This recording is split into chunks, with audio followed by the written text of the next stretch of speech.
ಮಾಜಿ ಮಸಾಲ. ಎಂತ ಅಡಿಗೆಯ ರುಚಿಯಾಗೋ ರಹಸ್ಯವು 20 ರೂಪಾಯಿ. ಎಸ್, ಕಳೆದ 2-3 ದಿನಗಳಿಂದ ರಾಜ್ಯ ಸರ್ಕಾರ ಮತ್ತು ಕಾಂಗ್ರೆಸ್ನಲ್ಲಿ ನಾಗೇಂದ್ರ ವಿಚಾರವಾಗಿ ಚರ್ಚೆ ಆಗ್ತಾ ಇತ್ತು. ಇದೀಗ ಕಳೆದ CM DK ಶಿವಕುಮಾರ್ ಆದ ನಂತರ ಮಾಜಿ CM ಸಿದ್ದರಾಮಯ್ಯನವರು ರಾಜ್ಯ ರಾಜಕಾರಣದಲ್ಲಿ ಸ್ವಲ್ಪ ಸೈಲೆಂಟ್ ಆಗಿದ್ದರು.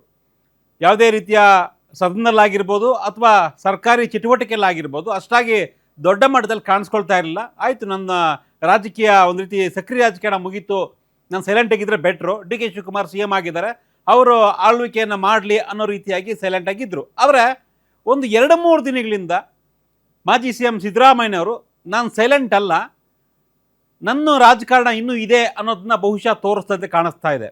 ಕಳೆದ 2 ದಿನಗಳಿಂದ ಬಹುದೊಡ್ಡ ಚರ್ಚೆ ಆಗ್ತಿರ್ತಕ್ಕಂಥ ವಿಚಾರ, ಸ್ವತಃ ಸಿದ್ದರಾಮಯ್ಯನವರೇ DK ಶಿವಕುಮಾರ್ ಸರ್ಕಾರದಲ್ಲಿ ಒಬ್ಬರೇ DCM ಸಾಕು, ಪರಮೇಶ್ವರ್ ಮಾತ್ರ DCM ಆಗಿರಬೇಕು ಅಂತ ನಾನೇ ಹೇಳಿದ್ದೆ ಅಂತ ಸಿದ್ದರಾಮಯ್ಯನವರು ಹೇಳಿದರು. ಇನ್ನೂ ಮತ್ತೊಂದು ಹೇಳಿಕೆ, DK ಶಿವಕುಮಾರ್ಗಿಂತೂ ಮುಂದೆ ನೆಕ್ಸ್ಟ್ ಯಾರು CM ಆಗಬೇಕು ಅಂದಾಗ ಪರಮೇಶ್ವರ್ ಅವ್ರ ಹೆಸರನ್ನು ಸಿದ್ದರಾಮಯ್ಯನವರು ಸೂಚಿಸಿದರು. ನನ್ನ ನಂತರ ಪರಮೇಶ್ವರ್ CM ಆಗಲಿ ಅಂತ ಸ್ವತಃ ಸಿದ್ದರಾಮಯ್ಯನವರೇ ಹೈಕಮಾಂಡ್ಗೆ ಸೂಚನೆಯನ್ನು ಕೊಟ್ಟು ಕೆಲವು ದಿನ ಪಟ್ಟಿ ಹಿಡಿದಿದ್ರು ಅನ್ನೋ ಒಂದು ಮಾತುಗಳು, ಚರ್ಚೆ ಈಗ ದೊಡ್ಡ ಒಂದು ರೀತಿ ಕಾಂಗ್ರೆಸ್ ವಲಯದಲ್ಲಿ ಚರ್ಚೆಗೆ ಕಾರಣ ಆಗ್ತಾ ಇದೆ.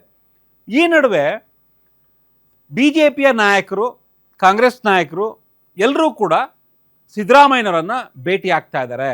ಒಬ್ಬರಾದ ನಂತರ ಒಬ್ಬರು ಭೇಟಿ ಆಗ್ತಾ ಇದ್ದಾರೆ. ಸೊ ಏನು ಆಗ್ತಾ ಇದೆ ಅನ್ನೋ ರೀತಿಯಾಗಿ ಚರ್ಚೆ ಆಗ್ತಾ ಇದೆ. ಜೊತೆಗೆ ಒಂದು ವಾರದಲ್ಲಿ JDS ವಿಚಾರವಾಗೂ ಕೂಡ ಈಗ ಸಿದ್ದರಾಮಯ್ಯ ಮತ್ತು ದೇವೇಗೌಡರು ಭೇಟಿಯಾಗಿರ್ತಕ್ಕಂಥ ಕೆಲವೊಂದಿಷ್ಟು ಫೋಟೋಸ್ ಕೂಡ ದೊಡ್ಡ ಮಟ್ಟದಲ್ಲಿ ವೈರಲ್ ಆಗ್ತಾ ಇದ್ದಾವೆ.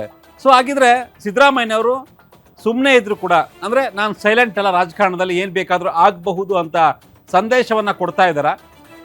ನಾನು ಸುಮ್ಮನೆ ಇದ್ದೀನಿ ಅಂದ್ಬಿಟ್ಟು ಏನು ಬೇಕಾದರೂ ಮಾಡೋಕ್ಕಾಗಲ್ಲ, ಕಾಂಗ್ರೆಸ್ನಲ್ಲಿ ತನ್ನ ಬೆಂಬಲಿಗರಿಗೆ ಆಪ್ತರನ್ನು ಅಷ್ಟು ಸುಲಭವಾಗಿ ಬಿಟ್ಕೊಡೋಕ್ಕಾಗೋದಿಲ್ಲ, ನಂದು ಇನ್ನೂ ಆಟ ಇದೆ ಅನ್ನೋದನ್ನ ಸಿದ್ದರಾಮಯ್ಯನವರು ಪರೋಕ್ಷವಾಗಿ ಹೇಳಿದಂತೆ ಕಾಣಿಸ್ತಾ ಇದೆ.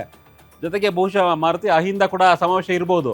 ಹೌದು, 6ನೇ ತಾರೀಕು ಬೆಂಗಳೂರಲ್ಲಿ ಮಾಡ್ತಾ ಇದ್ದಾರೆ. ಸೊ ಅಹಿಂದ ಸಮಾವೇಶಕ್ಕೆ ಕೂಡ ರೆಡಿ ಆಗಿದ್ದಾರೆ ಸಿದ್ದರಾಮಯ್ಯನವರು. ಯಾಕೀಗೆ ದಿಢೀರ್ ಅಂತ ಆಕ್ಟಿವ್ ಆಗಿದ್ದು ಯಾಕೆ ಸಿದ್ದರಾಮಯ್ಯನವರು? ಸೊ ಇವತ್ತಿನ ಪೊಲಿಟಿಕಲ್ ಕಾರ್ನರ್ನಲ್ಲಿ ಸಿದ್ದರಾಮಯ್ಯನವರ ಈ ಒಂದು ದಿಢೀರ್ ಆಕ್ಟಿವ್ ಕುರಿತು ಏನೆಲ್ಲ ಲಾಭ ನಷ್ಟ ಅಥವಾ ಯಾರೆಲ್ಲ ಭೇಟಿಯಾಗಿದ್ರು, ಯಾಕೆ ಭೇಟಿಯಾಗಿದ್ರು, ಅದರ ಎಫೆಕ್ಟ್ ಏನು ಅನ್ನೋದ್ರ ಬಗ್ಗೆ ಮಾತನಾಡೋಣ. ಸೊ ಒಂದು ಬ್ರೇಕಿಂಗ್ ಇದೆ ಸಿದ್ದರಾಮಯ್ಯನವರ ದಿಢೀರ್ ಆಕ್ಟಿವ್ ಕುರಿತು, ಬನ್ನಿ ನೋಡೋಣ.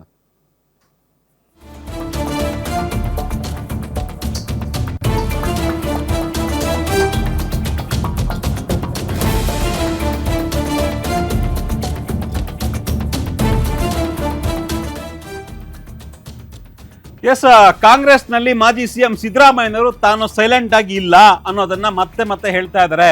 ಒಳಗೊಳಗೆ ಒಂದು ರೀತಿ ರಣತಂತ್ರ, ಸಖತ್ ಗೇಮ್ ಪ್ಲಾನ್ ನಡೀತಾ ಇದೆಯಾ ಅನ್ನೋ ಒಂದು ಚರ್ಚೆ ಕೂಡ ಈಗ ಕಾರಣ ಆಗ್ತಾ ಇದೆ ಆ ರೀತಿಯ ಚರ್ಚೆಗೆ. ಸೊ ಸಿದ್ದರಾಮಯ್ಯ ಅವರ ಕಾವೇರಿ ನಿವಾಸ ಮತ್ತೊಮ್ಮೆ ಶಕ್ತಿ ಕೇಂದ್ರವಾಗಿ ಪರಿಣಮಿಸುತ್ತಾ? ಸೊ ಇದಕ್ಕೆ ಕಾರಣ ಕಳೆದ 2 ತಿಂಗಳಿಂದ ತುಂಬ ಸೈಲೆಂಟಾಗಿ ಇದ್ದು ರಾಜಕಾರಣದಲ್ಲಿ ತುಂಬ ದೊಡ್ಡ ಮಟ್ಟದ ಸೌಂಡ್ ಮಾಡ್ತಾ ಇರಲಿಲ್ಲ ಸಿದ್ದರಾಮಯ್ಯನವರು. ಆದರೆ ಸಡನ್ ಆಗಿ 1 ವಾರದಿಂದ ಮತ್ತೆ ರಾಜಕಾರಣದಲ್ಲಿ ಆಕ್ಟಿವ್ ಆಗಿದ್ದಾರೆ. ಸಿದ್ದರಾಮಯ್ಯ ನಿವಾಸಕ್ಕೆ ಎಲ್ಲ ನಾಯಕರು ಒಬ್ಬೊಬ್ಬರಾಗೆ, ಅದು ಬರೀ ಕಾಂಗ್ರೆಸ್ ನಾಯಕರು ಮಾತ್ರ ಅಲ್ಲ, BJP ನಾಯಕರು ಬರ್ತಾ ಇದ್ದಾರೆ, JDS ನಾಯಕರು ಬರ್ತಾ ಇದ್ದಾರೆ, ಎಲ್ಲರೂ ಬಂದು ಕೂಡ ಸಿದ್ದರಾಮಯ್ಯರನ್ನ ಭೇಟಿಯಾಗಿ ಚರ್ಚೆ ಮಾಡ್ತಾ ಇದ್ದಾರೆ. ಸೊ ಯಾಕೆ ದಿಢೀರ್ ಅಂತ ಈ ರೀತಿಯ ಬೆಳವಣಿಗೆ ಆಗ್ತಾ ಇದೆ? ಒಂದು 15-20 ದಿನಗಳಿಂದ ಸಿದ್ದರಾಮಯ್ಯನವರು ಒಂದು ಸ್ಟೇಟ್ಮೆಂಟ್ ಕೊಟ್ಟಿದ್ರು, ನಾನು ನೆಕ್ಸ್ಟ್ ಚುನಾವಣೆಗೆ ಸ್ಪರ್ಧೆ ಮಾಡಲ್ಲ, ನಾನು ರಾಜಕಾರಣ ಮುಗೀತು, ಬಟ್ ರಾಜಕೀಯದಲ್ಲಿ ಇರ್ತೀನಿ, ಬಟ್ ಸಕ್ರಿಯ ರಾಜಕಾರಣದಲ್ಲಿ ಅಂದರೆ ಚುನಾವಣಾ ರಾಜಕಾರಣ ದೂರ ಆಗ್ತೀನಿ ಅನ್ನೋ ಒಂದು ಹೇಳಿಕೆಯನ್ನು ಕೊಟ್ಟಿದ್ರು.